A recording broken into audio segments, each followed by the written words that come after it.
todos. Queria dar os parabéns à organização da Festa do Livro pela iniciativa que ano após ano se vem mantendo com a nobre e difícil missão de promover o livro e a leitura, a cultura, o saber, a partilha, os valores democráticos de Abril, sendo Abril o mês do livro e da liberdade, e o meu agradecimento por me terem proporcionado a honra de estar aqui hoje à conversa com este ilustre amarantino, nosso amigo António Patrício. Obrigada a vocês por terem vindo. Correm falheiras as águas entre margens de leito fundo, levando alegrias e mágoas aos quatro cantos do mundo. Amarante toda em flor, aceita do tâmago dos beijos, entre sussurros de amor, enfeitados com lampejos. António Patrício. E António Patrício, o homem e a obra. Amarantino, nasceu na freguesia de Gatão, fez os seus estudos em Amarante, cumpriu o serviço militar em África, na outrora província ultramarina da Guiné. Ingressou no Corpo Nacional de Escutas, foi dirigente, foi chefe do agrupamento 448 de Amarante e formador, função na qual se mantém no ativo. Daí ser carinhosa e respeitosamente conhecido e tratado por chefe Patrício. É membro da Associação Maranos, do Grupo de Amigos da Biblioteca Museu Municipal de Amarante, do Rotary Clube de Amarante, onde foi presidente, da Santa Casa da Misericórdia de Amarante, da Associação Humanitária dos Bombeiros Voluntários de Amarante, da Banda Musical de Amarante, da Associação Renovar por Amarante, entre outras associações de caráter sociocultural, como a Associação de Caça e Pesca do Marão, Clube de Pescadores e Caçadores Desportivos da Estradinha, Clube de Caçadores de Amarante, Associação de Amigos do Museu Eduardo Teixeira Pinto, Associação Protâmega, Comissão Restrita do Movimento Amarante diz não à exploração do lítio, da Confraria dos Doces Conventuais de Amarante, da Liga dos Combatentes, etc., por aí fora. Sócio fundador do Centro de Estudos Amarantinos e da Associação Amarante Automóveis Antigos. Foi professor e é atualmente formador na Universidade Sénior de Amarante. Colabora em vários jornais e revistas. Escritor, poeta, investigador autodidata.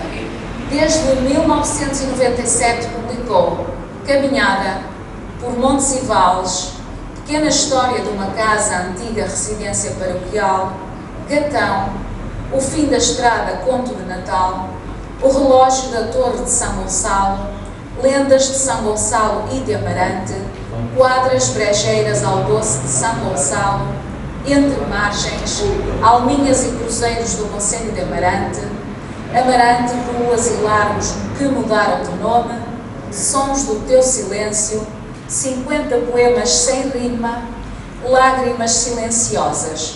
Participou em inúmeras coletâneas.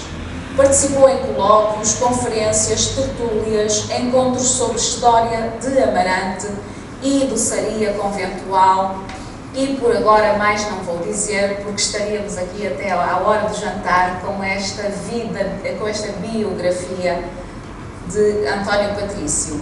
Amarante, quantas vezes ouvimos nesta biografia resumida a palavra Amarante?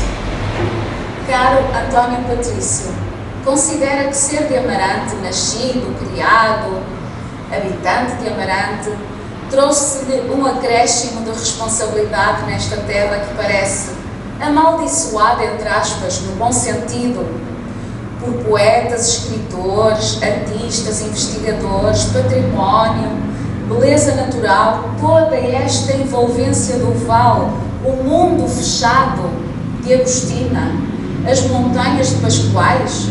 Sente que ser de Amarante puxa por si? Ora bem, muito boa tarde. Em primeiro lugar, muito obrigado à organização aqui encabeçada pelo meu amigo e Sr. Presidente da Junta por este convite. Muito obrigado também por estar a termos esta conversa aqui. Há um ditado que diz que diz-me com quem andas, eu digo de quem és, não é? E aqui em Amarante temos, não sei se é um problema, se é uma força impulsionadora, porque eu tenho um padre que me disse uma vez, se eu tivesse a raspa de uma unha de um amarantino, e vocês têm aqui amarantinos na arquitetura, nas letras, nas artes, imensa gente notável, eu na minha terra tinha eventos todas as semanas. Sim. Bem, Amarante, eu acho que, e já uma vez disse isto e ninguém me contrariu, eu acho que no mundo inteiro Amarante é a terra que por metro quadrado tem mais pessoas ligadas às letras e às artes e aos ofícios, mas quando digo ofícios digo engenharias, arquiteturas, por aí fora, que também os temos no topo. E isso é uma mais-valia, porque a gente, quando gosta de uma área, tenta juntar-se àqueles que já estão nessa área há muito tempo. Eu, como tive a felicidade de 2 dias antes, depois de nascer, dormir numa cama de solteiro, em que, em vez de ter o Cristo por cima da minha cabeça, tinha o retrato de Pascoais, com certeza que me mexeu cá no cérebro de qualquer maneira, eu fui também assim com aquela pancadita que toda a gente tem, não é? Sim, um a notar-se mais, outro a notar-se menos. E também tive o privilégio de ser criado numa casa em que tinha uma excelente biblioteca, tinha a obra de Pascoais toda, que eles eram imensamente amigos, eram quase como irmãos, e eu tive essa facilidade, como foi proibido, não abras aquela porta, não leias daquilo. Comecei a ler no chão, no Jornal do Comércio, no Janeiro e na República, porque a gente não queria ir para as folhas, não tiveram os lençóis, a gente lia no chão, eu lia assim, aprendi a ler assim no chão, e lia aos cabeçalhos todas as notícias. Quando fui para a primária já lia muito razoavelmente. Portanto, todas estas condições, e a gente gostando de ler, gosta de escrever, gostar de olhar e ver, porque olhar toda a gente olha, mas há muita gente que olha e não vê. Olhar e ver leva-nos precisamente a optar por algumas veredas que depois na vida a gente vai explorando e vai seguindo em frente. Eu tenho optado por partilhar aquilo que sei, não escondo para mim, recebi de graça, dou de graça, e tento ser um amarantino com as costelas todas, até que o dia em que o reumatismo não me deixe mais de arrear e eu tenha que me manter mais sossegado. Muito bem. Teixeira de Pascoais escreveu no poema O Poeta, e vou citar com algumas supressões: é tudo para mim extraordinário, uma pedra fantástica, alto monte, terra viva a sangrar, tens montanhas na tua solidão e crepúsculos negros de tristeza. Sinto que perco às vezes os sentidos e que vou a flutuar num rio aéreo. O António Patrício também escreve recorrentemente textos, reflexões, poesias que nós vamos lendo, quadras e não só, sobre Amarante. Como definiria em poucas palavras a expressão que não vem no dicionário, amarantinidade? Ora bem, a amarantinidade surgiu precisamente por uma pessoa que me convidou para eu fazer parte do movimento para se candidatar a umas autárquicas. Ninguém tinha, ou melhor, eu já tinha ouvido essa palavra em algum sítio, não sei onde, mas ela foi mais vincada, foi mais vinculativa, inclusivamente em algumas posições que se foram tomando, tem vindo a ser repetida por outras pessoas que até nem eram muito dessa área política, mas também não estavam muito longe. E eu acho que eu estou como dizia a Agostina, se um homem não é de Amarante, não é de sítio nenhum. Muito bem. Olhas para ele, sabes que aquele indivíduo que é de Amarante, até pela maneira de falar. E já disse, não sei se foi Camilo, se foi essa, que disse que as mulheres de Amarante tinham uma pele completamente inconfundível, não é? As peles de Amarante, toda a gente julgava que eram as peles com os casacos, não é? Mas afinal eram as peles das mulheres de Amarante, as raparigas de Amarante, que eram as peles inconfundíveis. Eu acho que isto da amarantinidade é uma coisa que nasce com o Egito, mas que só aqueles que na realidade se dedicam a olhar para Amarante, a falar sobre Amarante, a utilizar a palavra de Amarante no seu dia-a-dia, conseguem dar-lhe algum desenvolvimento e conseguem dar-lhe dimensão. Não é? Porque se nós dividirmos a palavra amarantinidade, não é? aquela dade é um acrescento, não de quantidade mas mais de mais envolvência, mais como se fosse uma paixão que precisa de ser desenvolvida. E nós temos essa paixão com a Amarante. Nós temos, e a Amarante é inconfundível. Porque no Porto também existe essa situação. Sim. E as razões não são as mesmas em se ligam.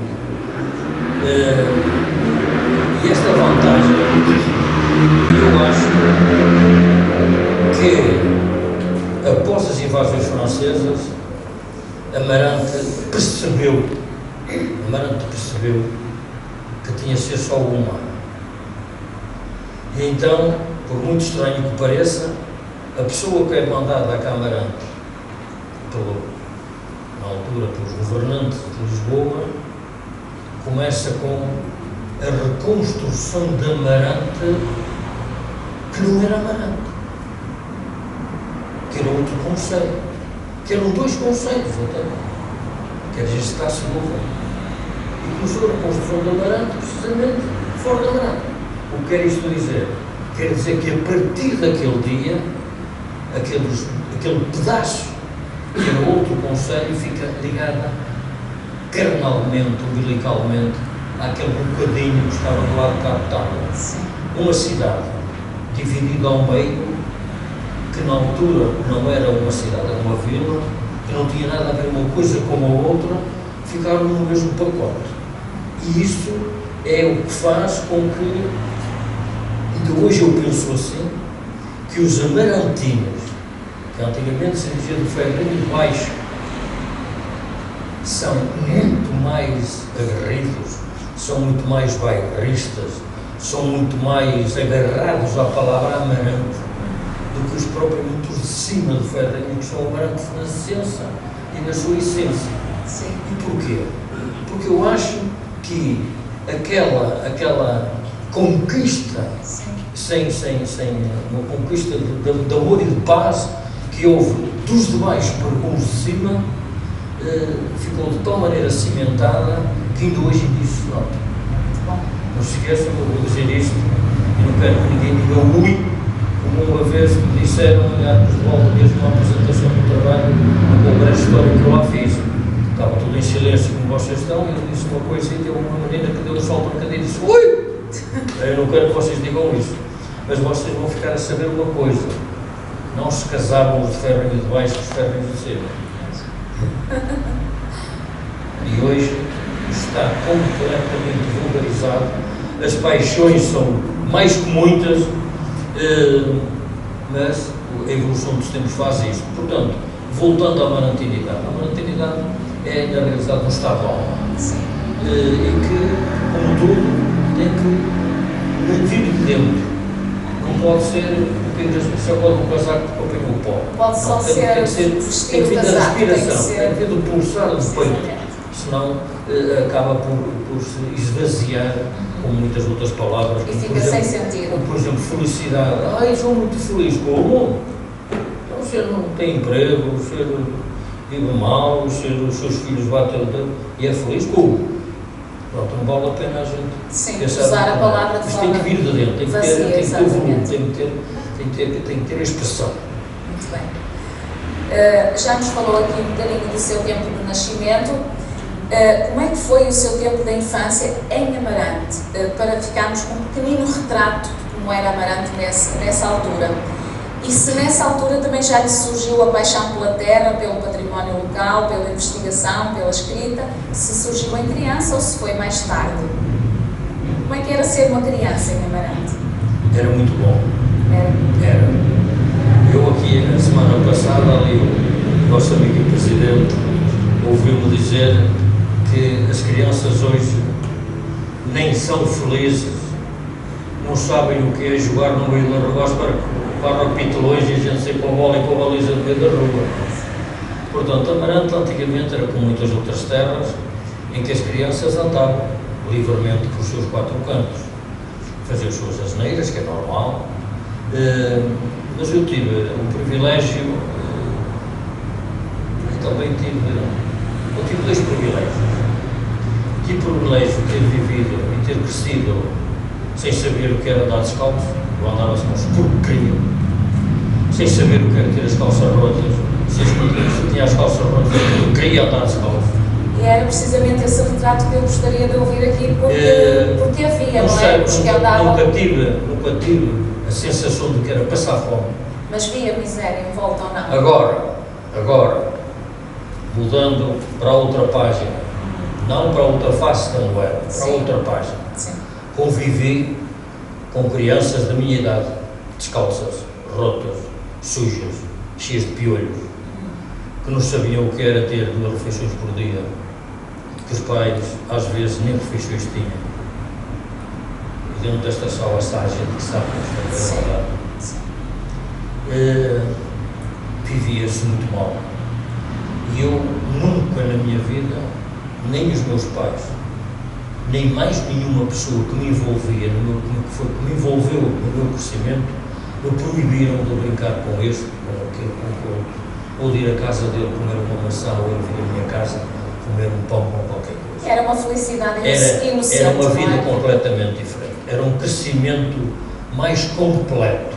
Tinha-se a noção de que havia miséria e que nós podíamos ajudar. E a minha mãe nesse aspecto, os meus pais nesse aspecto, também a casa onde eu cresci, tinham mãos largas nesse aspecto e nunca disseram que não era nada. No entanto, para percebermos o que eu acabei de dizer, eu não vou dizer nomes, apesar de que somos amigos, eu não se importaria com isso, mas não vou dizer nomes.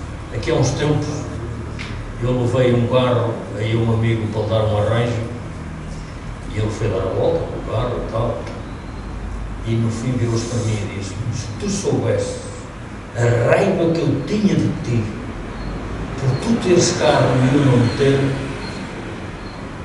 eu vou-vos dizer uma coisa, eu tive carro com 18 anos, fui emancipado só para ter carta de condução. Minha mãe não deu autorização ao meu pai para eu ter emancipação total, porque não queria que eu abusasse.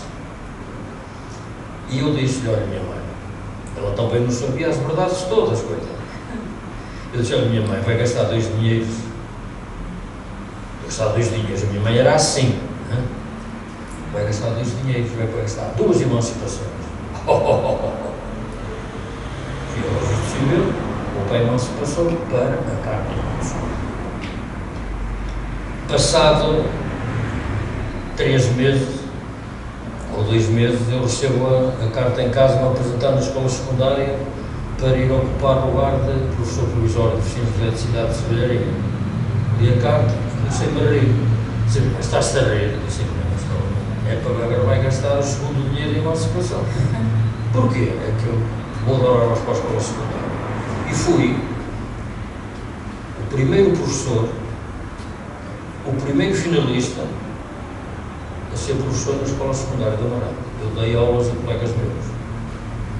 Sobre o cargo, a minha família não era rica, o meu pai trabalhava, a minha mãe também estava em uma casa que era quase como uma acompanhante de uma senhora de idade. Porque a senhora onde ela estava, a minha mãe veio para aquela casa com 14 anos, porque a senhora começou a ter ela tinha quase 2 metros de altura, a certa altura começou a ter uma doença de coluna, começou a ficar pequenina e curva. Então deixou-se de lavar, vestir, aquelas coisas. E a minha mãe que tratava daquilo tudo. E então, como é que eu tive o carro? Os filhos do José Álvaro não tinham carro. Tinham um carro que era dos pais. Os Marinhos e os Matias não tinham carro. Tinham um carro que era dos pais. Alguns nem tinham carta, na minha idade.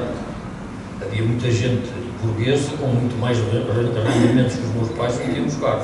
E como é que eu tive o carro? Por milagre. Caiu do céu. A minha irmã estava em Angola, casou, veio cá passar férias, o meu cunhado de Souro comprou o carro. Eu, com o carro, 20 contos, eu fui de 600. Naquela altura, uma fortuna. Não é? O carro, para ele ir embora de férias, e depois se eu pudesse ser vendido, tinha que estar em nome de alguém da Amarante. Ficou no nome do meu pai. Ficou no nome do meu pai. O meu cunhado passou férias, foi-se embora, diz o meu pai, agora vai-se vender o carro, vamos ter prejuízo. Eu sei, não se vende nada, vai ficarmos com ele. Diz a minha mãe, nem penso, vai ficar com o carro, então. Diz a minha mãe, então, em vez de ir a pé para Gatão, vai para lá de carro, vai fazer para o namoro, para a rapariga, eu prometo que levar com a avó de carro todos os dias, todos os domingos e tal. E então o carro passou para o meu nome. Eu fiquei com o carro. Depois fiz a tropa toda com aquele carro, fui para o ultramar com aquele carro, vim com aquele carro e com aquele carro, quando cheguei do ultramar, troquei-o e eu tinha ficado com ele por 17 pontos e 500 e vendi em troca dos 127,5. Bom negócio. Muito bom. E foi, portanto, nessa situação que eu tive o carro. E esse rapaz, somos muito amigos, ele chegou a mim e disse-me essa frase: que raio eu tinha de teres carro a bater. Pronto, e são estas vivências, desde muito novo, e depois fui para o colégio, aquelas coisinhas todas à altura, saí do colégio porque quis, porque compatibilizei-me com as injustiças que lá se faziam, e o Padre Clemente sabia muito bem as razões porque eu disse de caras, ele era meu amigo desde criança, mas eu tive que lhe dizer isso, porque reprovei, não foi por não saber. Eu reprovei para passar ao filho de um arquiteto, sabia menos do que eu. Aquilo havia tetos, naquela altura começaram a aparecer os tetos, podiam passar e não passaram, e eu reprovei. E depois, quando lá fui chamado, o pai foi lá chamado, eu fui com ele, o pai não sabia, ficou a saber lá dentro, na frente do Padre Clemente. O Padre Clemente chamou o pai, o rapaz vem para aqui na mesma, vai andar aqui na mesma, não se preocupe com as propinas, não se preocupe com isto, deu a entender que eu ia andar um ano no estado de graça. E eu disse assim, Padre, muito obrigado, mas se for à secretaria, já lá está o meu pedido de transferência para a escola industrial. Então nem penses, não vais. Eu vim para a escola industrial nessas condições. E naquela altura, é isto que faz com que as pessoas às vezes sejam assim um bocadinho mais reclamantes e que nos sintam muito bem. Naquela altura, os alunos do colégio estavam proibidos de falar com os alunos da escola. E que a única pessoa, depois de andar na escola, que quebrava esses protocolos, era eu. E como? Com primas que lá estavam a estudar.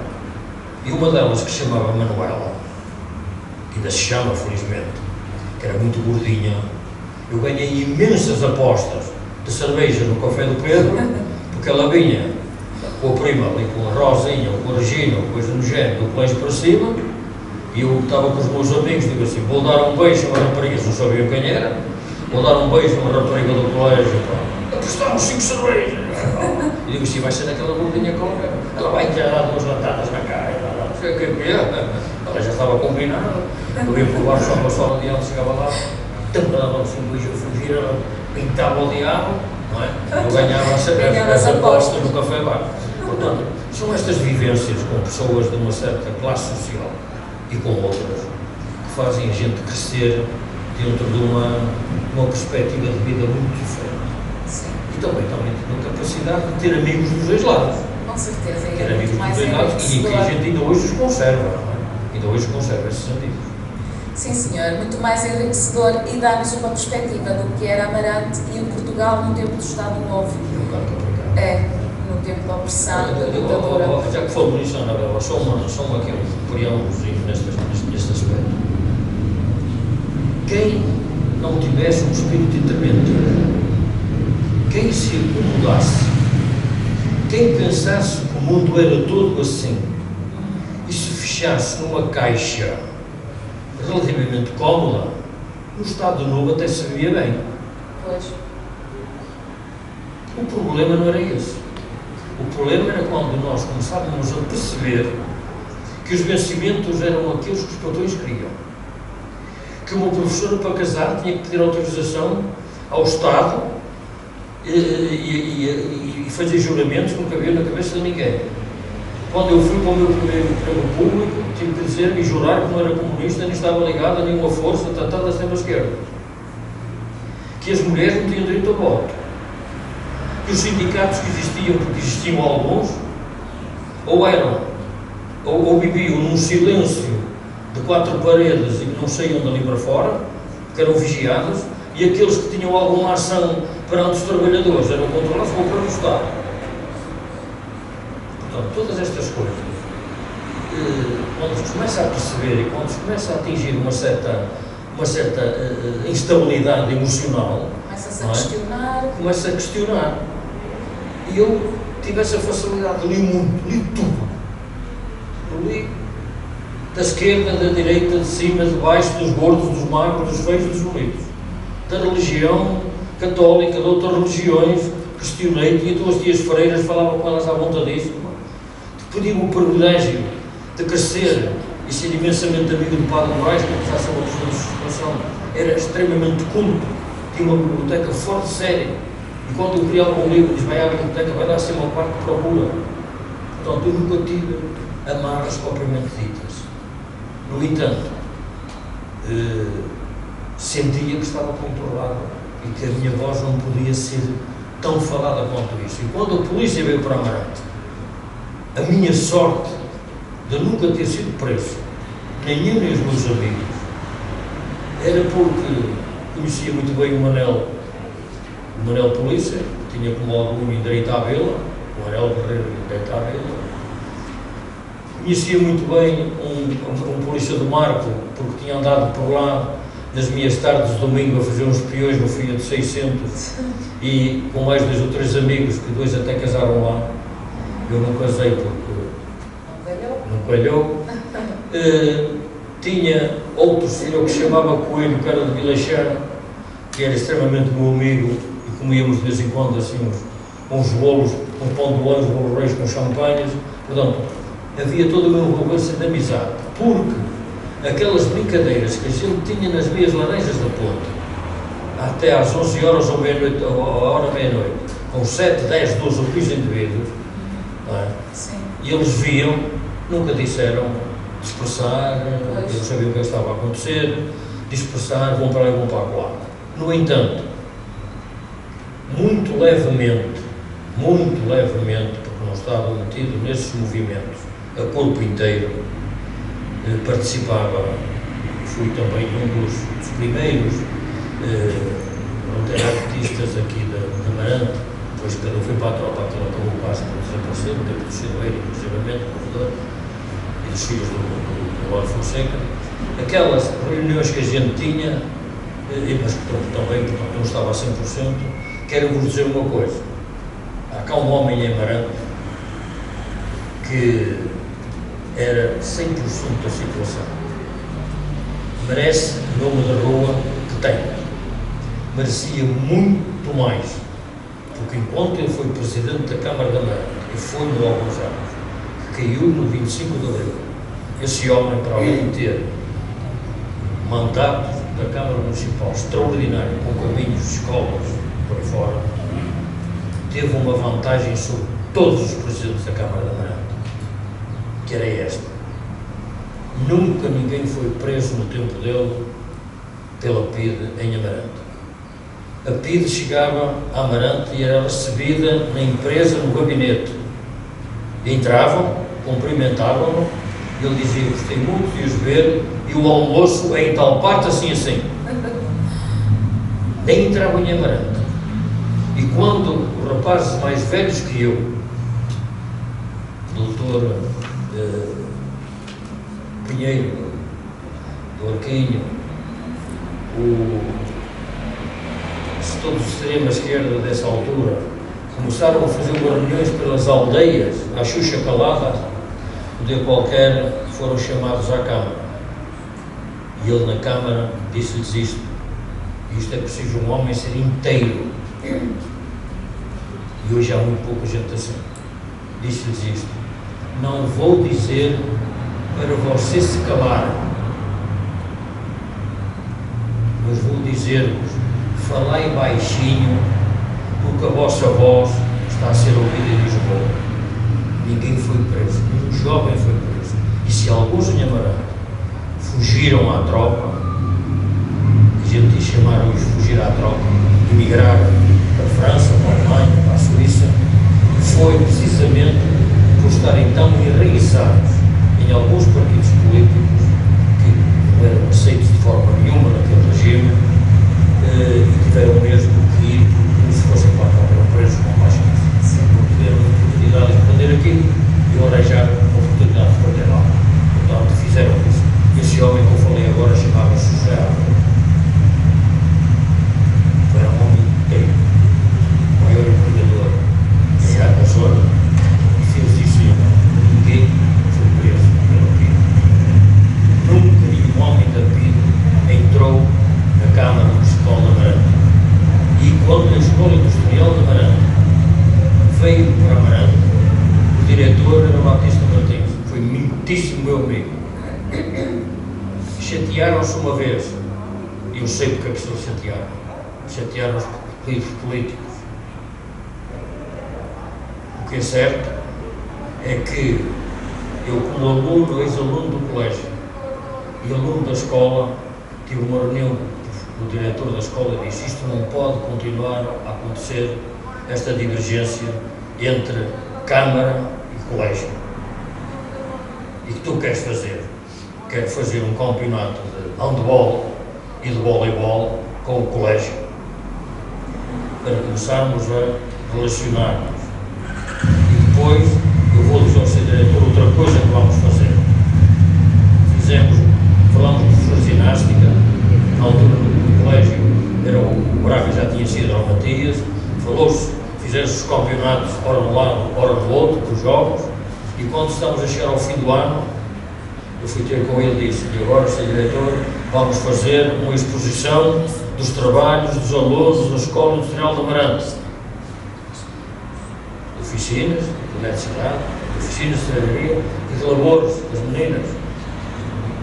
E depois convidámos o Presidente da Câmara e convidámos de todo o colégio. E foi um sucesso. E a partir desse ano, houve todos os anos uma exposição de fim de ano dos trabalhos da coisa. Portanto, quando a gente está numa terra, conhece as partes, se não faz nada para que se elas entendam, então vale a pena, fica em casa a dormir e não vale a pena pensar nessa tal amarantinidade que tem que nascer dentro. Exatamente, muito bem, muito bem. Muitos parabéns. Estou a adorar ouvi-lo. Como certamente acredito que aqui a plateia está igualmente a gostar muito de o ouvir. Mas depois foi chamado a cumprir o serviço militar no veterinário. Nós gostaríamos aqui que nos falasse um bocadinho dessa experiência, que idade tinha, quais eram as suas funções lá, e isso leva-nos à inevitável questão que ainda não chegamos bem lá, que é: onde é que estava no 25 de Abril? Já me fizeram essa pergunta, sabe? Eu queria fazer. Estava num sítio com muito frio. Com que idade foi para a tropa? Eu fui para a tropa com 20 anos. Hoje, um jovem com 20 anos ainda lhe mudam o pai e a mãe ainda lhe mudam as fraldas, não é? Está nesta sala também um indivíduo que foi com essa idade para a tropa e sabe aquilo que eu vou falar. Até está mais do que eu. Eu fui para a tropa, era uma criança e tive, por ter estudado, calhei nas Caldas da Rainha, na escola de sargentos. Quando fiz a instrução, o primeiro período militar, os 3 meses, quando terminei tinha umas notas muito razoáveis e fui sujeito a provas e fui para a Escola de Oficiais para Mafra. Quando cheguei a Mafra, eu tenho uma característica que já o meu pai era assim, os meus tios também, e a minha mãe também. A gente relaciona-se com muita facilidade logo nos primeiros dias. Fazemos amigos logo nos primeiros encontros com muita facilidade. Não quer dizer que esses amigos depois perdurem, sim, mas normalmente se não perduram, a culpa não é nossa. exato, são de trato fácil. Exato. É. Então, fui para Mafra e tive a sorte de em Mafra também ter tido umas notas agradáveis e no fim da especialidade fui sujeito a eu e vários colegas, fomos sujeitos a uma prova bastante dura, com a promessa, agora entre aspas, dizia-se que antigamente os comandos eram todos voluntários, mas é só os voluntários de cá por baixo, os de cima eram mais para lá. Fizemos essa prova e no fim o Major classificou-me para ser para ir para os comandos. Quando eu ia a sair, eu fui ter que falar com o Major. Ali o meu colega reprovou, não faz parte da lista, não foi contemplado, ele quer ir e eu não estou interessado nada em querer ir. Tens medo?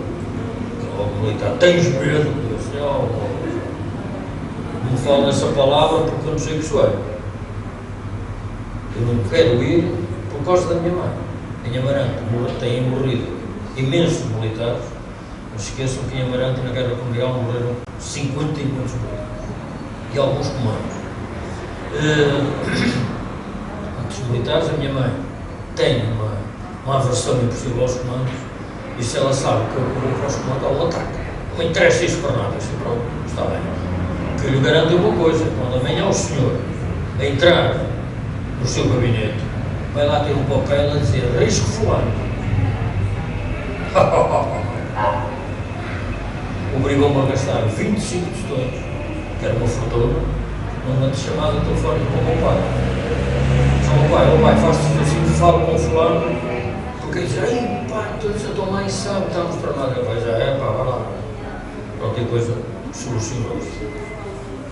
Eu continuei a minha progressão, calhei nos Açores para fazer companhia, e quando estava a contar ir para os Açores, um mês e tal depois de ter vindo passar uns dias de férias a Amarante, as férias estavam a acabar e eu recebi aqui um telegrama a dizer para se apresentar no Linha Lamego, no Centro de Operações Especiais. E eu disse, sim senhor, não fui para tal parte e agora vou para Operações Especiais.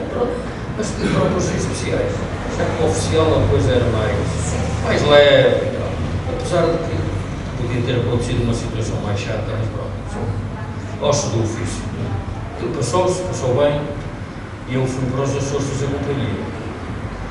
Arranjei companhia nos Açores, dei instrução, especialidade, e no fim, quando eu verifiquei que a minha companhia ia ser açoriana, eu fiz uma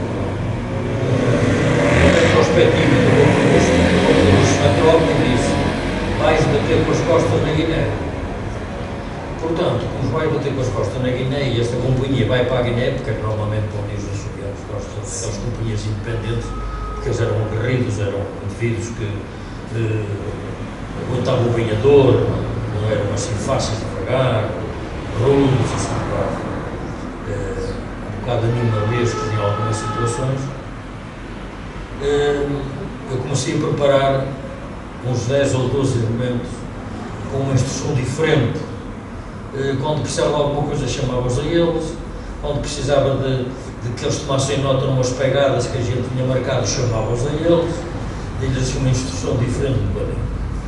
E tive a sorte, porque eu não sabia quem é que eu tinha, tive a sorte daquelas duas companhias que estavam lá a ser formadas, de metade irem comigo para a Guiné, metade foi para Angola, e eles iam bem preparados. E pronto, e acabei por bater com as costas na Guiné, num sítio dos piores que a Guiné tinha, que era o Sul. Eu caí com a minha companhia em Gadamé ao Porto, passei os dias mais horríveis da minha vida,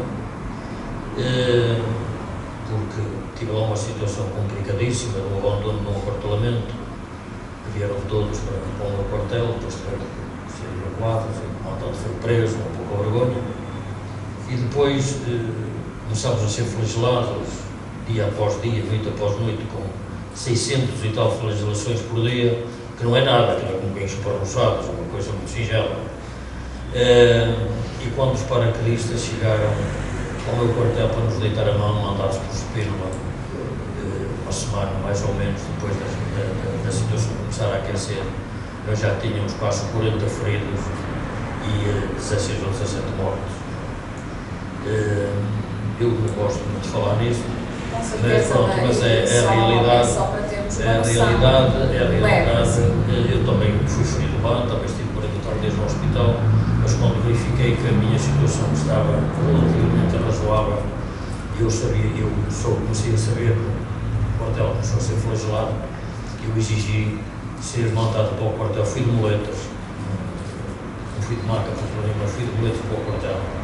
Fui de muletas, vou ler numa berlia sozinho com o motorista, com o condutor, com as caixas de munições em cima da berlia e eu de pé amarrado pela cinta à proteção da berlia, o metralhador em cima para ir ajudar um colega meu que tinha, que é o Pires, vamos encontrar agora no fim do mês de maio, felizmente, que estava aqui numa emboscada, e portanto tivemos assim umas coisas.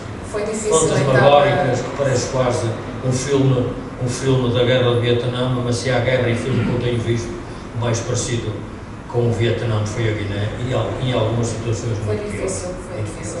No 25 de Abril já estava cá? Não. Alguém ainda estava lá? Estava lá.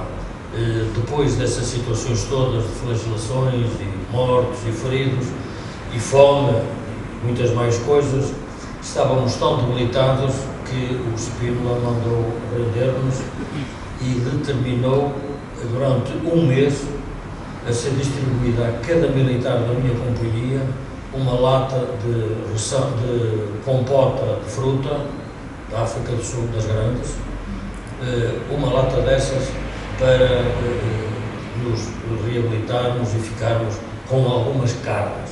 Não se esqueçam como pesava, eu nunca fui muito gordo, media 1,83 m e pesava 58 kg.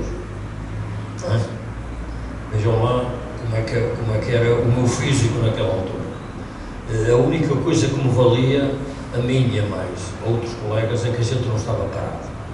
Nós dormíamos fora da arame farpada, nós fazíamos proteções avançadas, todos os dias estávamos no mato, porque tivemos a sorte de o Nino Vieira, que comandou esse ataque a Gadameel, e que foi a única pessoa que naquela reportagem da RTP falou verdade, sentada na pedra do meu quarto, cá fora, na pedra, que disse que entraram em Guilés, e Guilés foi abandonado, entraram em Guidage, fizeram tudo e mais alguma coisa, mas em Gadameel não entraram, porque se entraste tem que passar por cima de nós, nessas pedras não entraram.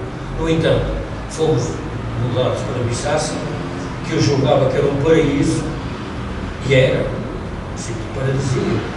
Chamava-se Bissassa, onde ficava do outro lado do gelo de Bissau. E o gelo naquele sítio tem à volta de 6, 7 km de largura. Aquelas situações nós fomos para lá. Só que passado 2 dias o chefe da banca, numa conversa e numa cerveja, disse-nos: ó, Alferes, não se esqueça de uma coisa, há ano e meio foram levados vivos daqui deste quartel um alferes, um forriel e 2 soldados. E eu fiquei logo completamente sossegado, fiquei logo muito bem disposto, não é? Fiquei logo com refeições em horas certas, não é? Logo tudo muito direitinho, não é? E a partir desse dia a situação em Bissassa mudou de figura.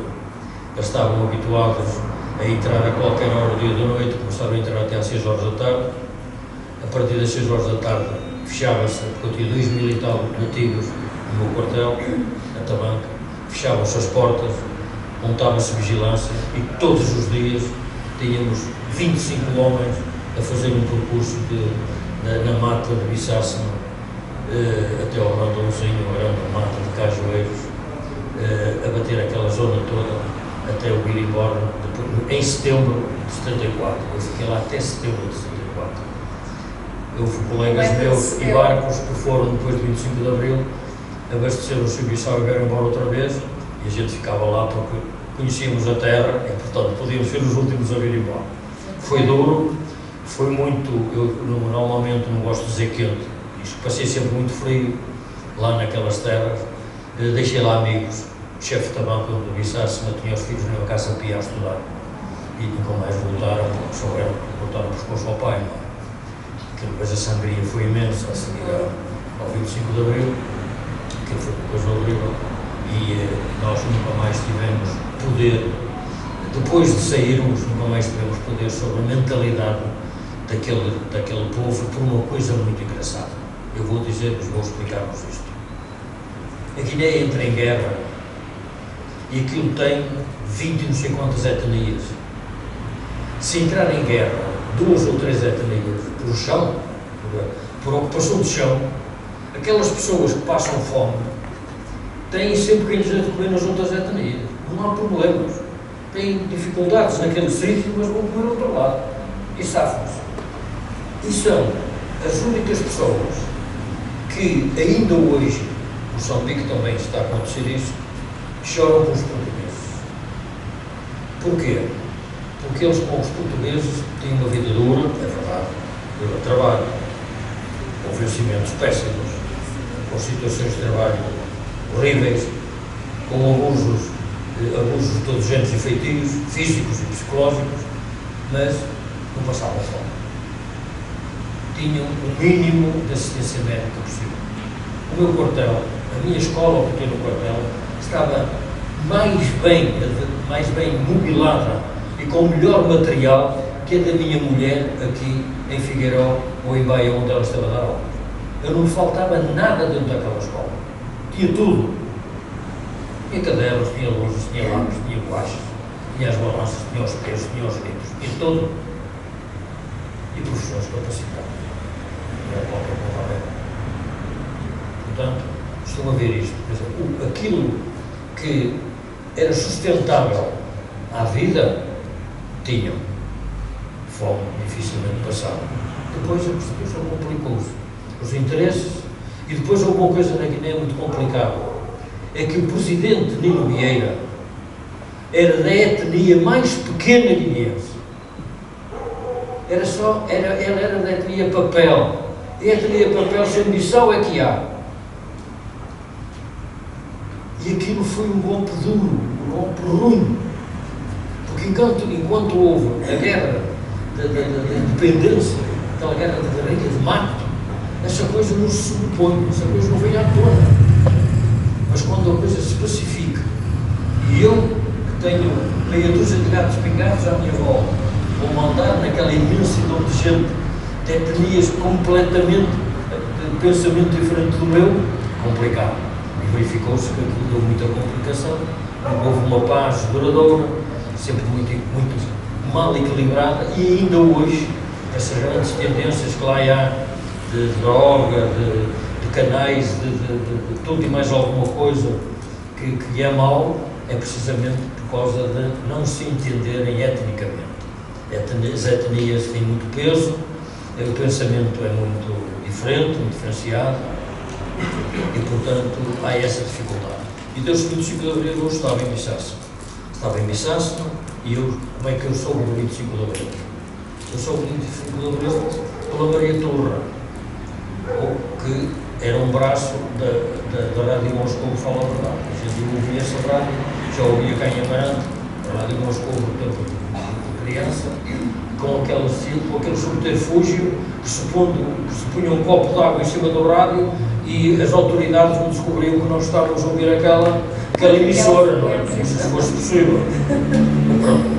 E então, eu ouvia, por volta às 5h30, 6 menos um quarto da manhã, ouvia a Maria Torra, que a Maria Torra era uma rádio que estava a funcionar na Guiné-Conakry, com uma locutora, e ela, por exemplo, fazia um ataque com 30 tiros a um acortelamento, e quando ela falava, fizemos um ataque ao acortelamento tal, milhões de tiros, não sei quantos mortos, quantas vítimas, precisamos prisioneiros, porque psicologicamente nas tropas portuguesas, será verdade, mas nas tropas deles, funcionava assim, a gente chamava a psico, funcionava assim. Portanto, ouvi isso. A rádio abriu a cantar com a Grândola, não é? Com o Paulo de Carvalho,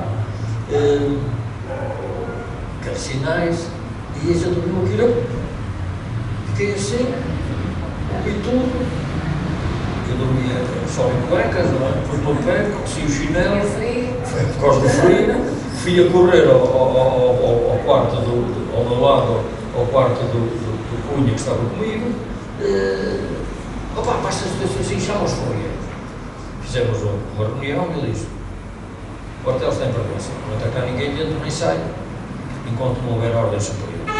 E depois houve aqueles contactos, o comandante Tito, o coronel ligou-me: Patrício, então, senhor coronel, não venha cá quando anda no quartel. O quartel está de prevenção. Quando o senhor coronel tiver ordens, transmite-me e eu respondo ao senhor. Você pôs o quartel de prevenção? Pois, então também vou pôr o meu. Então põe do lado, pôs o quartel de prevenção, você já deve ter feito isso. A gente não sabe quem tem, não é? Pronto. Há este pormenor, depois houve reuniões com alguns oficiais ligados ao movimento das Forças Armadas, depois com a informação de que os movimentos, portanto, do PSGC, os militares iriam começar a ter reuniões com os nativos dos nossos quartéis. Eu disse: isso era ótimo. Aceitei plenamente, não ao contrário. Nunca me perguntaram de que lado é que eu estava, não é só? Não sei, se calhar adivinharam. Me perguntaram se eu estava lá do Marcelo Caetano ou estava lá do... Então houve... mas eles esqueceram-se de uma coisa engraçada. Eu, quando fui em Cadameel, eu não me apercebi disso. Mas quando vim para Viçássima, apercebi-me que de vez em quando, por volta das 6 menos um quarto, chegavam assim uns indivíduos que eu conhecia mal. Porque a gente, naqueles 2.000 indivíduos, a gente tem assim uma noção do que lá anda, não é? Mas aqueles achava esquisito, aqueles indivíduos estavam assim um bocado desconfiados e tal. E eu dei qualquer lá com o Agostinho, com o chefe do banco. O que é que se passa? Tenho aqui as mulheres, sabe? Estou do outro lado, eu vi lá a dormir com as mulheres, aqueles indivíduos que depois conhecê-los, e que na realidade logo foi o 25 de abril, já apareceram logo. Só que houve um pormenor que ninguém fez na Guiné, nem ninguém fez em parte nenhuma, nem província nenhuma. O meu quartel, não sei se era por ser da Amarante, se porque era, as ordens aos militares que estavam na porta de armas foram estas: a força que vier entrar no quartel, as armas ficam à porta de armas e só entra com arma o andante da força. Pode entrar com um avião às costas, mas só ele é que entra, os outros ficam aqui. E isso pode ser, não houve problema absolutamente nenhum. Outra das situações, quando eles faziam os seus comícios lá na Tabanca, eu ia assistir e dizia à pessoa que falava: falas em crioulo, porque eu quero perceber aquilo que estás a dizer. Porque eu não queria de forma nenhuma ele estar a dizer à população: eu quando sair vou cortar o pescoço ao Alfés Patrício, e eu não fui bater o pau, não é? Eu sabia o que eu estava a dizer. Quando eles falavam em crioulo, e foi uma das coisas que eu, logo que lá cheguei, tentei aprender à pressa o crioulo. Portanto, senti-me bem com essas normas. E depois, quando fui em Tito, no comandante, que ficava a 11 km só com 2 curvas, eu estava a conversar com ele lá na porta do gabinete da messe, e vi entrar uma força toda armada pelo quartel dentro e disse: o que é isto? Não, vão fraternizar. Sei lá, mas daqui a um bocado bebem umas cervejas, estão todos bêbados, há um gajo que dá um tiro depois de uma desgraça. Sei lá, Patrício, como é que isto se separa? É fácil. Fui cá fora, conheci o gajo, o indivíduo que ia lá com os militares todos, Furiel, eu chamei, disse: pá, como é? Disse: pois é, temos de deixar as armas ali à porta. Mas eles só deixavam mais de Viçássima a uns quilómetros, podiam fazer isso. E portanto, senti-me bem com isso. Tive um pormenor, eu vou contar o meu tempo, não me interessa. Quando eu fui para Viçássima, o comandante lá do Tito, o coronel, quis abrir uma estrada que ligava Tito a São João. E nós, porque é que nós sabíamos que existia ali uma estrada? O capim tinha 2 metros, mas havia um correr de árvores por ali para baixo, todas alinhadinhas, não é? Que era precisamente o que delimitava a estrada, a picada antiga, e ele quis abrir aquela estrada. E eu pedi uma vez se eu fiscalizava aquilo, e se arranjava alguns militares que fossem fazer alguma proteção aos trabalhadores e tal, e fez-se a abertura da estrada. A estrada já estava com 6 ou 7 quilómetros, e deu-se 25 de abril. E um dia qualquer, eu estava no meu quarto, até estava a escrever para cá para a manhã, e chegou, bateu-me à porta, e era um rapaz baixinho, magrinho, oferece a licença e tal, depois com as divisas de Ferriel, entra. Disse, ele veio cumprimentá-lo, eu já estive no ataque ao seu quartel em Cadameel, eu disse, fez bem, acho que não limpava os garotos, eu disse para ele. Disse ele, mas não conseguimos lá entrar e tal, e agora venho visitá-lo, cumprimentá-lo. Ele tinha a conversar, a certa altura ele manda-me esta pergunta. Eu queria que me dissesse uma coisa. Eu fui escalado para ir buscar ali na estrada de Tite para São João. Tinha 15 elementos comigo. E tive ordens para o apanhar vivo. Você tinha que ir vivo comigo. Já tinha a fama de lá de baixo, portanto, não foi vivo. E digo assim, porquê é que nunca me buscaste? Porquê é que nunca davas 2 ou 3 tiros? Dizia ele, chefe, Alferes, por isto há uma confusão na minha cabeça. Primeiro, você conduzia de pé, o jipe da tropa, a mobília, você conduzia de pé, calções brancos, t-shirt branca, 2 granadas à cinta, o combo ao lado, eu não via mais nada. Isto fazia-me confusão. Como é que este indivíduo deve ser tolo, veio para baixo, nestas condições, e com uma velocidade por ali abaixo desgraçado. Digo assim, anda cá. Trouxe cá fora, ao jipe. Digo assim, vês este apoio aqui atrás, aqui ao por cima da manivela das velocidades. Bem, vês aquele buraquinho aqui no vidro do jipe, o buraquinho aqui.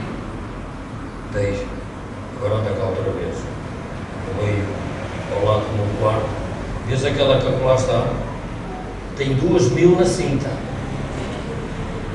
Diz ele, é, ali apoiada aqui atrás, o cano metido no buraquinho, e o primeiro tiro aquilo ia de sítios por qualquer lado, ele vos matava logo. Mas a velocidade era muita. Pois é, a velocidade era muita, era o meu segredo. Pois esse homem teve ordens para me apanhar vivo. E não me apanhou vivo porque aquilo meteu-lhe de confusão na cabeça. Como é que eu conduzia de pé? E como é que eu conduzia de pé? Eu arrancava sentado, aqueles jipes podem bem, têm outras velocidades, não é? Arrancava a primeira, metia a terceira, e tinha uma tábua presa com um arame atrás do ângulo, em cima do acelerador, e eu ia de pé. E o gajo ia ali a 70, quer contar, não dava mais, por aí abaixo. E, portanto, foi assim que eu falei a minha pele. Se eu fosse sentado, muito devagarinho por ali abaixo, a ver os cajueiros e tal, a ver se comia um gajo em qualquer lado, a esta hora estava lá em cima, ali no nosso campo, e de vez em quando iam lá pôr uma florzinha e chorar uma lágrima. Portanto, são estas situações que às vezes vão aparecendo assim de repente, e que a gente aprende nas operações especiais a salvar a pele, que eu também lá ensinei alguns para salvarem a pele, porque eu passei sempre muito a segurança dos militares. Uma lição viva de história. A gente escapou. E tem aí matéria para escrever um livro de memórias. Está começado, mas chega a uma certa altura a caneta não há. Eu percebo. Mas hoje já espantou aqui um bocadinho os demórios, um bocadinho. É só para já. O militar, o homem e o escritor, envolvido em inúmeras causas de cariz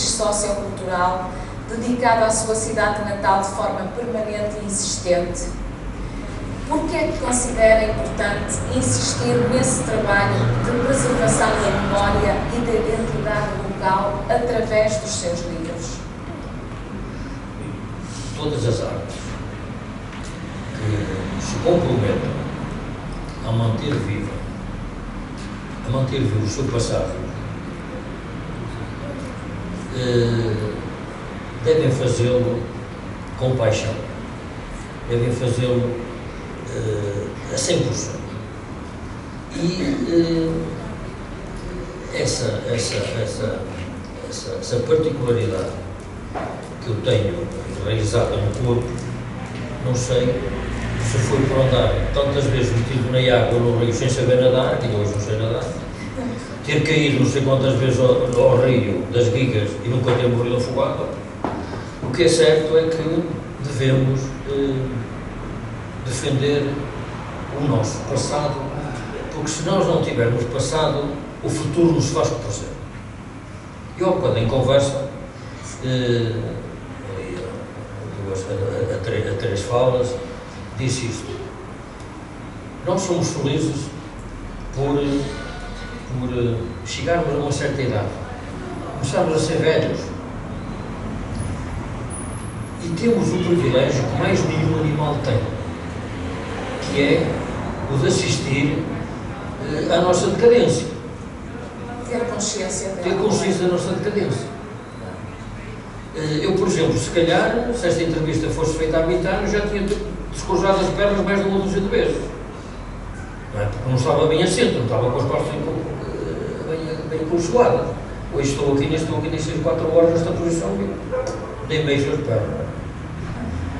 Começamos a perceber que o olhar com que olhamos para as coisas não é o mesmo olhar vivo e interventivo e perspicaz que tínhamos há 20 ou 30 anos. Sabemos e damos fé de que não pegamos um par de sapatos com a mesma velocidade que pegávamos. E quando nos pomos a pé da cama, temos de ficar sentados, porque só pomos a pé, damos com a cabeça na parede, não é? Portanto, começamos a assistir ao nosso declínio. E começamos a ficar muito mais maduros, começamos a ficar muito mais compreensivos, começamos a ter filhos que dizem: não vais por aí, pá, porque vais dar uma bofetada naquele indivíduo, pá, ele está a 4 horas de rua contigo, não é? Isso foi há 30 anos, pá. É que tu até lhe davas um pontapé na cabeça, pá, não podes fazer isso. Então, este privilégio que nós temos de ir assistindo à nossa decadência, também vamos ter o privilégio de assistir à evolução das coisas. E a Amarante tem evoluído e muito. Em algumas coisas, com algumas perguntas e algumas questões, e outras, livremente, bater palmas, sem qualquer espécie de queixa ou qualquer espécie de problema que se possa pôr. E este privilégio que nós temos, devemos aproveitá-lo para aquilo que sabemos e aquilo que possamos fazer, distribuí-lo para os outros. Eu, por exemplo, podia estar quieto em casa, mas não tenho qualquer lembrete. Vou começar a meter quilómetros no Júpiter, vou começar a gastar gasolina, vou registrar as alminhas e cruzeiros do Conselho da Barra. Fiz isso, meti centenas e centenas de quilómetros e tive a felicidade de conhecer todos os presidentes da Junta que estavam na altura no ativo, conheci-os pessoalmente, e de conhecer os anteriores. Ora, o que é que isso resultou? Resultou que eles pegavam em mim ao colo e dizia-lhes assim: vamos entrar na sua freguesia e vamos fazer o percurso à volta das alminhas e dos cruzeiros sem andar para trás. E foi assim que eu fiz o livro. Mas aquele livro tem um erro, tem uma falha. Se fosse agora, era uma falha de palmatória. Mas naquela altura não foi falha nenhuma, nem foi erro nenhum. Porque a situação só surgiu passado uns tempos, que não tem a localização de GPS nos cruzeiros nem nas alminhas. E como é que eu tive essa informação que podia ter sido possível quando o livro já estava publicado? Porque chegou uma vez cá em Amarante um senhor espanhol que andou a fazer levantamentos de minudências características de algumas terras e de indicar-lhe que a pessoa que o podia levar ao planeta dos Cornudos, a Trabanca do Monte, era eu. E pronto, lá fui levar o planeta dos Cornudos o homem. E quando ele lá chegou, diz ele: olha amigo, vou registrar em GPS, senão nunca mais vou conseguir. Digo assim, ai, caneca, e o livro que saiu há meia dúzia de meses e não tem essa localização. No entanto, é fácil andar com ele porque a gente chega ali, por exemplo, à lomba, pega na primeira alminha e segue por lá fora e dá aquela volta toda, e é fácil por isso. Eu podia ter ficado quieto com as ruas de Amarante, mas disse assim, há ruas de Amarante que nunca ninguém me chamou o nome que tenho agora. Eu, por exemplo, eu sou perguntar a uma pessoa da minha idade onde é que o Miguel Bombarda, ele fica a olhar para mim e diz-me assim, isso existe. Mas se ele disser, sabe onde é que é a Rua da Cadeia? Vamos lá, então sei onde é que é a Rua da Cadeia. Se eu perguntar a um indivíduo da minha idade onde eu largo o Sr. António Cândido, ele diz, António Cândido ganha barato. Eu sei que ele tinha uma estátua no Arquinho. Eu sei que ele tem uma estátua no Arquinho. Hoje, por exemplo, aqui fala no Largo do Príncipe. Também existiu. Aqui fala, por exemplo, no Terreiro das Freiras. Agora puseram, está lá uma placa, claro, já no Largo das Freiras. Mas, por exemplo, ficaram muito admirados quando eu um dia em conversa disse essa placa está mal colocada. Está mal colocada essa placa, claro. A rua Frei José Amarante começa no Café Bar e acaba em cima da casa dele, não é onde mora agora o arquiteto. Não, vai até à esquina do Dr. Queiroz, vai embaixo em frente ao Macedo. Não vai nada, cara, vai ser a Rua Santa Clara. A Rua Santa Clara não existe. Vai ver aos códigos postais, cara. Nenhum dos nossos vai saber que eu sou natural. Portanto, o que é que acontece? Eu podia ter ficado quieto e podia ter feito um livro de outra maneira, com imagens muito maiores, com mais texto, com tudo mais. Mas não o fiz porquê? Porque quis fazer um livro. A pessoa pega naquilo, mete ao bolso do casaco e diz, onde está esta história aqui? Vai lá com facilidade. Vai lá ao local. Um livro fácil das alminhas, não pode ser feito tão pequeno quanto isso, porque tem muita coisa, mas fiz isso. E quando foi do Gatão, da Margarida de Gatão, foi um desafio que eu aceitei, e no fim houve alguém que me disse, tu tens matéria para pôr mais 50 páginas, 60 páginas neste livro. Eu disse, não, palha, só conheço 3 ou 4 animais que comem palha domésticos. Os cavalos, os burros, as mulas, um pouco mais. Este livro não precisa de palha. Eu podia ter enchido aquele livro com nomes, por exemplo, dos que a gente junta todos, desde 1500 e qualquer coisa até cá. Ou pôr aquele livro cheio de nascimentos, mortos, óbitos e batizados de pessoas importantes daqui e daqui. Não me interessa isso para nada. Mas então interessa às pessoas que tiverem influência na sua vida cultural e na sua vida profissional. Por exemplo, é preciso que se diga aqui que nos anos 40 e 50 e 60, em casa do Dr. Falcão, faziam-se lá torturas de fim de verão, com peças cênicas, com teatros, com música, com ranchos folclóricos, com essa brincadeira toda. E no fim havia sempre mais gente para aquelas pessoas. Portanto, isso é o que interessa. É falar às pessoas, as casas que existem, como é que aquilo podia ter surgido, os nomes dos lugares que são assim mais esquisitos, porque aparece um lugar e chamam-nos Zingueiro. Zingueiro, que é um Zingueiro? Zingarelho a gente sabe o que é, mas Zingueiro não. Mas isso vem dos tempos árabes, aquela palavra. Portanto, a gente procura um bocadinho e dá alguma informação entre atos e ofícios. Por exemplo, agora acabou de falecer o último, já não trabalhava há muitos anos, o último indivíduo que trabalhava em Carvalhais, fazia mulheres, fazia distritos e celas para os cavalos, acabou a caminhar, ferreiros acabaram, tiares se calhar já não existem, ou existem só umas senhoras a mais. Muitas vezes convém fazer um livro fácil de saber, direto, explícito, sem aquela situação de andar aí às voltas e não vai. E pensar no futuro,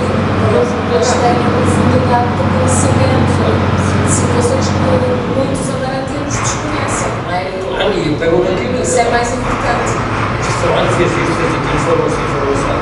Acho que é isso que é fundamental, porque não é um romance, não é uma história, assim como o princípio. São várias histórias, são várias informações. Assustador, vamos só deixar este barulho para eu fazer agora aqui na fase final, que estamos a terminar esta nossa conversa, podíamos ficar aqui até à meia-noite. Se nos trouxessem aqui um lanchinho e nós ficávamos aqui até à meia-noite. Eu já uma vez estão ali duas filhas de professores, três. Estão várias. Estão várias. Eu já uma vez num exame que fiz aqui na escola, já depois de pesquisa, eu fui a exame porque descobriram a prova pela letra e a pessoa que corrigiu não gostava de mim e obrigou-me a ir à prova oral. E fui na prova oral e quando lá cheguei à prova oral, falando no jantar e na merenda, lá na prova oral, eu era o segundo ou terceiro a ser examinado e o professor, que não gostou muito daquela brincadeira da colega, virou-se para mim e disse: Patrício, não se importa, depois de fazer a sua prova, de ficar na sala e se algum seu colega não souber responder à pergunta que lhe faz e você responder por ele? Eu rindo, fiz isso, disse: está bem, eu fico. E estava lá um colega a seguir a mim e fazem-lhe uma pergunta. O júri era conhecido meu, só uma professora que não era. O júri era bem conhecido. Fazem a pergunta e a miúda fica. Miúda, 18 anos. Ficou. E ela virou-se para mim, professora: Patrício, quero responder. E eu respondi-lhe assim: Sr. professor, eu para responder à pergunta conforme a senhora professora a fez, eu queria pedir à sua professora que chamasse o contínuo e que nos arranjasse lanche, jantar, depois um pouco de ceia e se calhar amanhã o pequeno almoço. Ainda vou estar a falar. Agora, se a senhora professora der uma volta à pergunta, eu tenho a certeza absoluta que a colega que sabe. Porquê que eu fiz isto? Primeiro, para a colega relaxar. A minha função foi essa, para ela relaxar. E depois também para ela fazer a pergunta de uma forma mais acessível, mais direta. Exatamente. E ela reformulou a pergunta e a miúda respondeu aquilo que foi. Portanto, se formos assim, o Presidente da Junta vai ter chamado, vai ter jantar e tudo. Então, assim, aqui um jogo de perguntas de resposta rápida. Sim. E ele tem vezes que mandaria um homem. Um homem assim, de topo, sem dúvida. Sem Obrigado. dúvida. É verdade. Está a gostar de ouvir? Está a gostar? E as pessoas que gostem de ouvir? Sim, senhor, com certeza. Então agora também vamos gostar deste jogo de perguntas. São 3 perguntas, que na verdade são 4. Eu escrevi aqui 3, mas são 4. Eu gosto de pregar estas partidas a mim própria também, pronto. Seja o que Deus quiser. Perguntas de resposta rápida. Eu pergunto, o Patrício faz conta que está um relógio a contar e tem que responder rapidamente, sem pensar muito. 3 perguntas rápidas ao leitor. Ficção ou não ficção? Gosta mais de ler? Eu gosto de não ficção. Romance, novela, conto, poesia ou outros géneros? Poesia e romance. 2 ou 3, não mais, escritores favoritos? Teixeira de Pascoais, Camilo S. Muito bem. Livro de cabeceira, só pode dizer um? Bíblia. Muito bem. Muito bem, saiu-se bem, uma salva de palmas. Foi só o primeiro teste. E queria dizer uma coisa, para não ficarem a julgarem, Passou o primeiro teste. esta última resposta para o outro lado. Eu já disse e defendi e continuo a defender. Pascoais tem escritos extraordinários, mas Pascoais não era católico. Pascoais era cristão. E eu, para vocês perceberem um pouco a minha forma de pensamento, quero dizer-vos que fui criado por pais católicos, apostólicos, romanos, e cresci numa casa de pensamento livre em que a senhora era monárquica e o marido republicano. Imagina esta peça com 7 anos de idade, ou 8, no meio da bandeira monárquica e na bandeira republicana, e o Humberto Delgado a passar por baixo, e o bater palmas no meio das 2 bandeiras. Portanto, imagina este espetáculo. Se fosse hoje, andava aí nas redes sociais a bandeira e esta fotografia daquele grupo, lá em cima a bater palmas com a bandeira de cada lado, com o Humberto a passar por baixo. Sim, senhor. Maravilha. E agora, 3 perguntas rápidas, são para aí 4 ou 5, ao escritor. Ao escritor. Gosta mais de escrever prosa ou poesia? Não vai ser rápido. Em prosa, corrijo por vezes páginas inteiras. Não as deito fora. Mas risco-as, punho-as de lado, páginas inteiras. Em prosa, dificilmente corrijo uma palavra. Em poesia, não Em poesia, dificilmente corrijo uma palavra. Muito bem. Só depois de ler 3 ou 4 vezes Aquilo que não sai assim ao correr da pena. Sai assim. Muito bem. Aqui só responde se quiser. O que tem na gaveta para futuras publicações? Ora bem, tenho uma surpresa para junho, que eu impus condições para sábado de junho.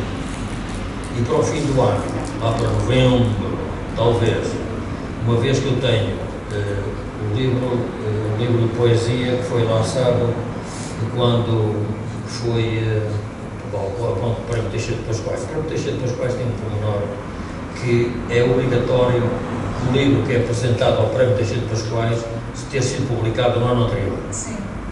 E não temos visto isso. Temos visto aí compilações e coletâneas que já são conhecidas há 3 e 4 anos e têm ganhado prémios. E até houve um prémio de poesia de Teixeira de Pascoais por livro de prosa e no fim disseram que era prosa poética. Gostava que nos explicassem isso. Porque eu escrevi prosa poética, só conheço o indivíduo Canha Branco que escreveu um livro de prosa poética muito engraçado, muito pessoal, e aquilo não é prosa poética nenhuma, tem pés na cabeça, mas pronto, adiante. E depois disso, quando a pandemia, eu publiquei 3 livros em multimédia, todos com 50 poemas, que já foram lidos. Sim, sim. Depois disso, tenho uma série de poesias escritas, já por anos, 22, 23 é o quaderno, A4 já está quase a chegar ao fim, e portanto estou a juntar isto tudo, porque é uma publicação barata, uma publicação preto e branco, vai ter umas 200 e tal páginas à volta disso, e também um livro fácil, também razoável, fácil de andar na mão, e portanto isto sairá, só poesia, isto sairá, não. Só poesia, porque há lá um texto em prosa com que eu abro para justificar precisamente o tema que lá está. Sim. E então tenho isso para sair lá para novembro, coisa do género. De resto, as coisas vão surgindo e que não tem nada a ver com essa quadra que eu ponho, ou costumo pôr, diária, que sai precisamente porque eu passo o olho e vejo e faço isso e sai naturalmente. Muito bem. Apesar de ter saído uma aqui há dias que parece que chegou pólvora ao nariz aí 2 ou 3 pessoas, mas eu não tenho culpa disso. Se não gostam de cheirar a pólvora, que cheirem piripiri ou pimenta, que também faz bem aos intestinos. Ora, nem mais. A gente também não escolhe o que escreve, não é? Exatamente. Aquilo vem e sai. Exatamente. Então temos aí novidades, isso são muito boas notícias.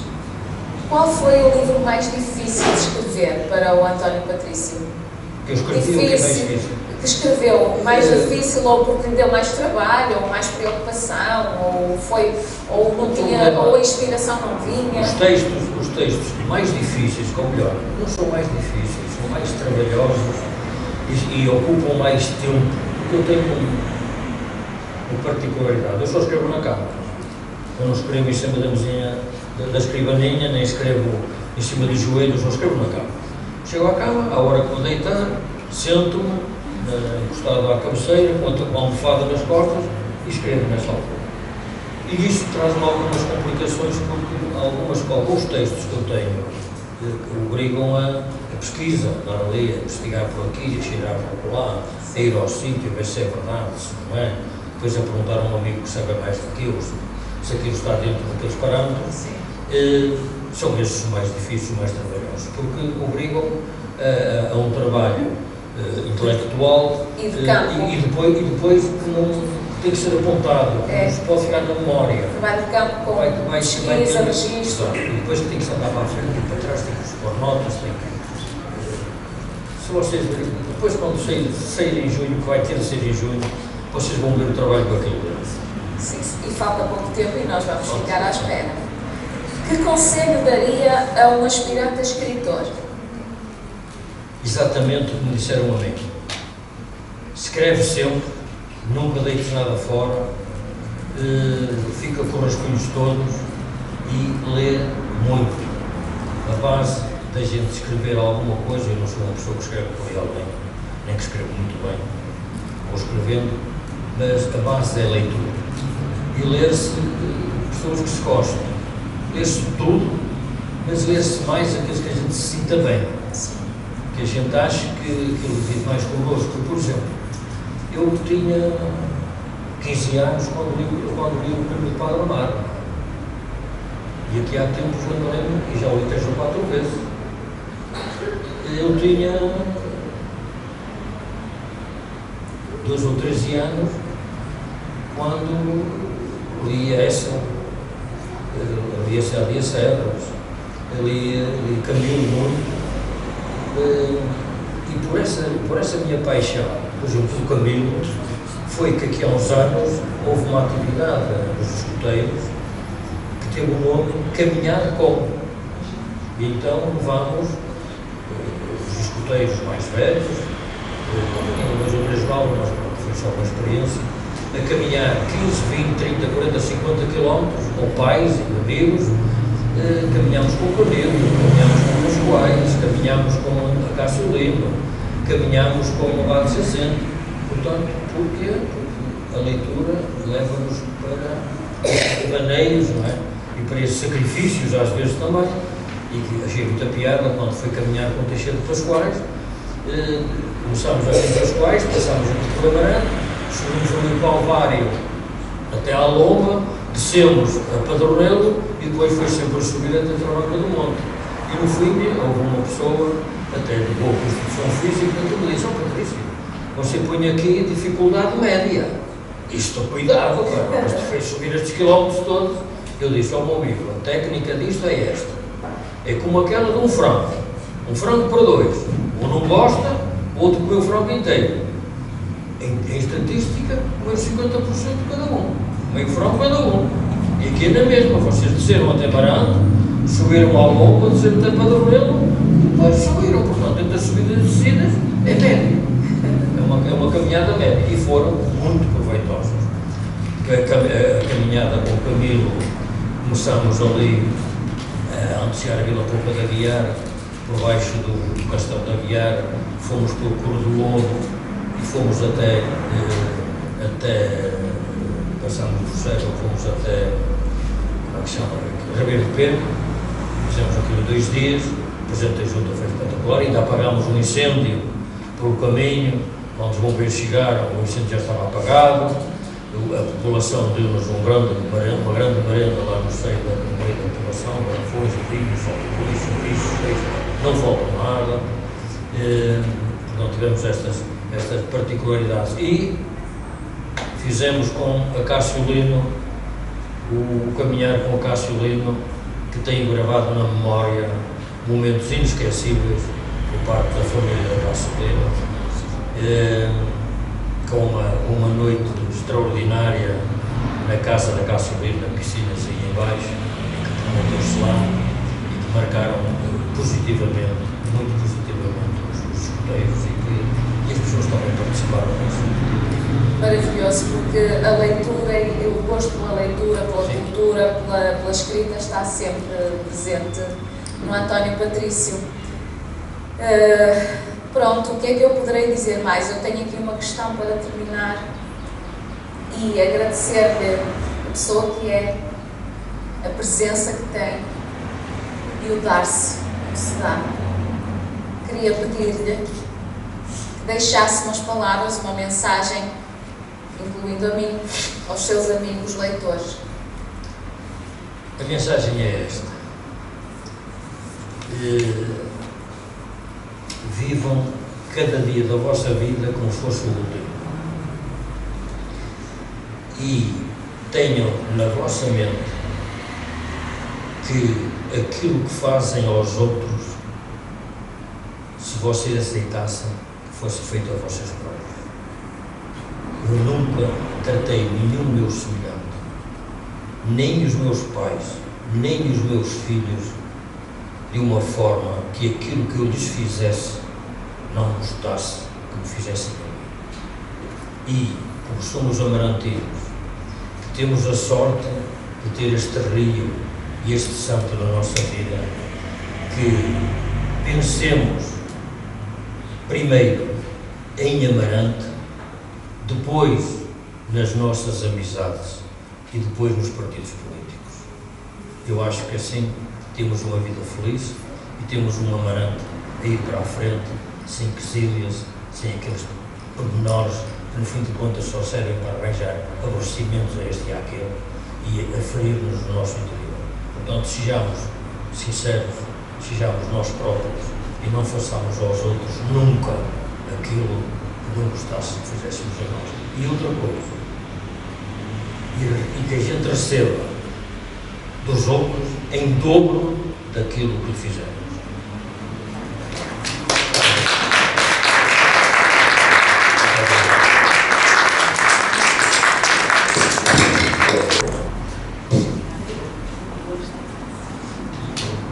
Olha, eu peço mais uma salva de palmas.